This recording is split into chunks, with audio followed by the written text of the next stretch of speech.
Buenas noches, queridas amigas, amigos. Aprovechando, decía el Año Nuevo Aymara y amazónico, vimos la necesidad de debatir un poco cómo va esto de la simbología y cómo la relación de etnicidad y eh, racismo y todo que aparentemente es cada vez menos incluyente excluyente, es cada vez más excluyente que incluyente. Y hemos invitado a Gabriela Canedo, que ha trabajado a fondo en el tema de grupos sociales emergentes, el tema también de las relaciones indígeno-campesinas. Ella es doctora en sociología, es investigadora adjunta del CERIS. Gabriela, por favor. Buenas noches a todos, a todas. Muchas gracias a Ceres. Voy a aprovechar así brevemente. Seguramente más adelante vamos a convocar para la socialización y el debate sobre este librito que hemos hecho en el marco de Ceres, publicado por Ceres y Plural, con Marité Segada, que justamente habla sobre el uso instrumental del discurso en la política y los años que comprenden es del 2006 al 2021. Entonces, a raíz de esta publicación y que lo que vamos debatiendo, voy a tocar algunos temas. Espero no ser reiterativa también con algunos puntos que ya don Pedro ha tocado, ¿no?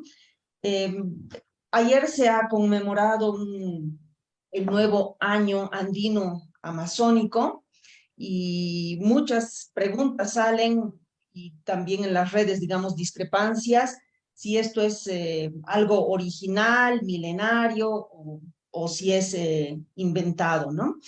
Voy a tocar algunos temas entonces, y enfatizando también algo que ya ha dicho don Pedro, ¿no? La huipala, desde el surgimiento se da desde el surgimiento del indianismo catarista, ¿no?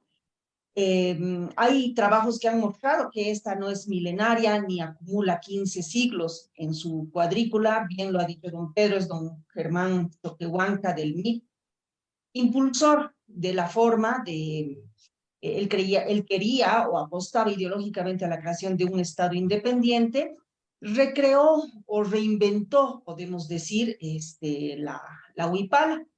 Esto data de 1978 y con esta ideología, pero don Germán Choquehuanca quería apartar a su pueblo de la tricolor, ¿no? A los aymaras. Sin embargo, podemos dar cuenta y ver que el partido de gobierno, el MAS, la ha bolivianizado, es un símbolo nacional, aunque debemos también recordar que ya Pasamora en 1990 se adelantó y la consagró como símbolo nacional. Lo que a mí me gustaría un poco en este grupo también debatir es no tanto si es inventada o cuán original es. Sabemos que los símbolos nacionales, banderas, himnos, son pues instrumentos o símbolos inventados, ¿no? A mí lo que me gustaría debatir es por qué la gente se apropia de este símbolo. Y de hecho, cuando Germán Choquehuanca la lanza, digamos, la reinventa, hay una apropiación del símbolo por la gente común. Y creo que es eso lo que nos debía llamar la atención. Bien tenemos, y lo tratamos también aquí en el libro, el 2019, aymaras en el Alto marcharon en pos del desagravio de este símbolo que lo habían apropiado, ¿no? El hecho de, en el marco del conflicto, sabemos que la huipala fue quemada, entonces los aymaras, vitoreando también que no eran masistas, querían desagraviar a la huipala porque ya la sentían suya, ¿no? En este sentido, debemos entender entonces el uso de la huipala, así también como la conmemoración del 21 de junio, el nuevo año aymara, andino amazónico más bien, que ha ido ganando ancestralidad, ¿no? A partir del momento en que los portadores de la identidad indígena en Bolivia la han hecho suya.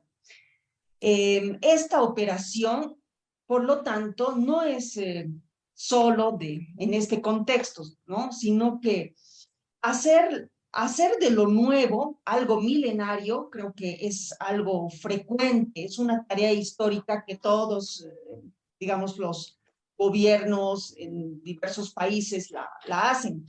Hay un autor muy interesante cuyo libro se llama la invención de la tradición, Eric Hobsbawm, que justamente define la tradición que parte o reclama ser antigua y que son cosas que son bastante recientes de su origen, ¿no?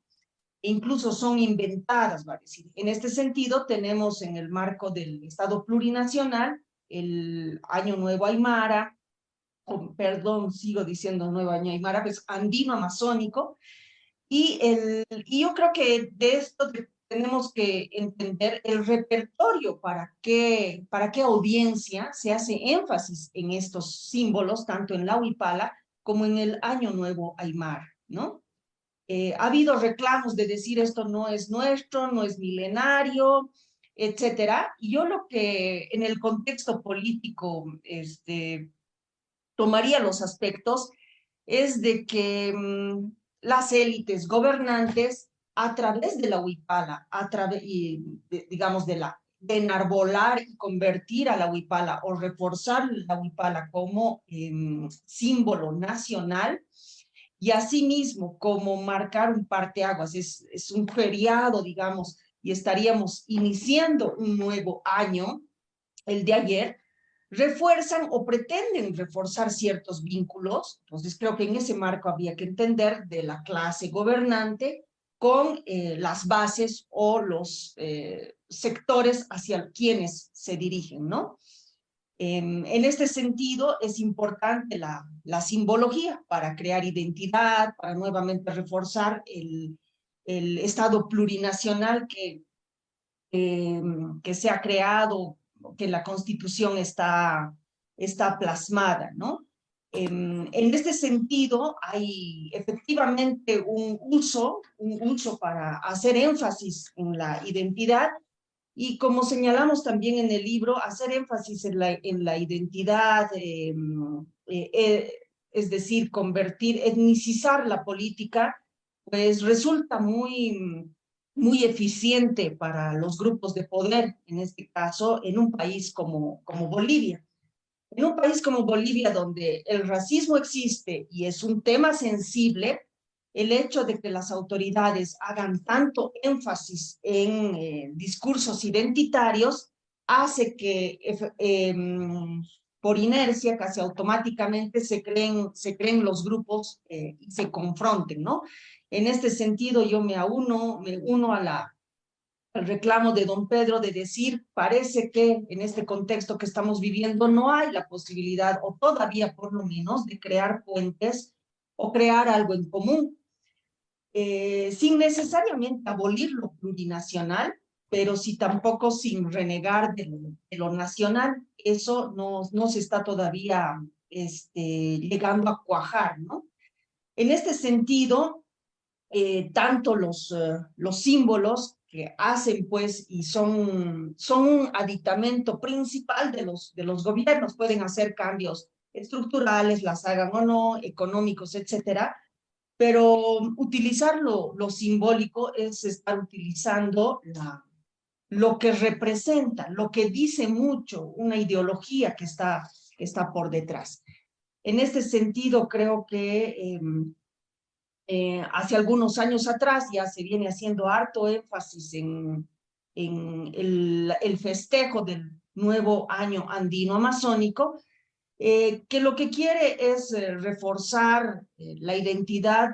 Desde mi perspectiva, no es un repertorio para todos, sino principalmente para los sectores que apoyan al gobierno, y que de esa manera se va cada vez, digamos, haciendo mucho más, se va socializando mucho más, ¿no? Creo que a lo simbólico le falta esto que don Pedro decía, ¿no? Que efectivamente haya cambios estructurales.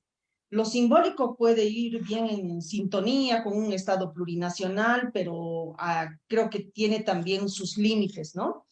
Reforzar las identidades, el reconocimiento de esta diversidad boliviana, etcétera, pero creo que falta mucho más. Falta una igualdad económica ante todo y que estos sectores que son en el discurso incluidos, digamos, por el partido de gobierno, sean mucho más incluidos desde los términos económicos, desde una redistribución equitativa.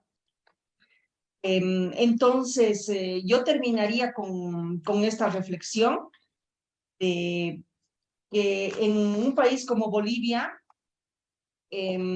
marcar las fronteras y unas fronteras flexibles con el otro, por eso voy a utilizar de manera, ¿cómo diríamos?, de manera constructivista, es decir, no en términos esencialistas, sino que las fronteras son flexibles y las voy a ir flexibilizando más en la medida en que convenga al poder, ¿no? De esta manera, en Bolivia, recurrir más bien a esta simbología, a lo identitario, desde mi perspectiva, se hace un uso eficiente, o más bien es eficaz para los grupos de poder, para dividir a una población. Y lo que está faltando aquí es tender puentes. Creo que eso estamos viviendo en la polarización que todavía arrastramos del conflicto del 2019, donde es necesaria pues construir algo en común. Los caminos, digamos, finales o en lo que va a desembocar todavía no están claros, ¿no?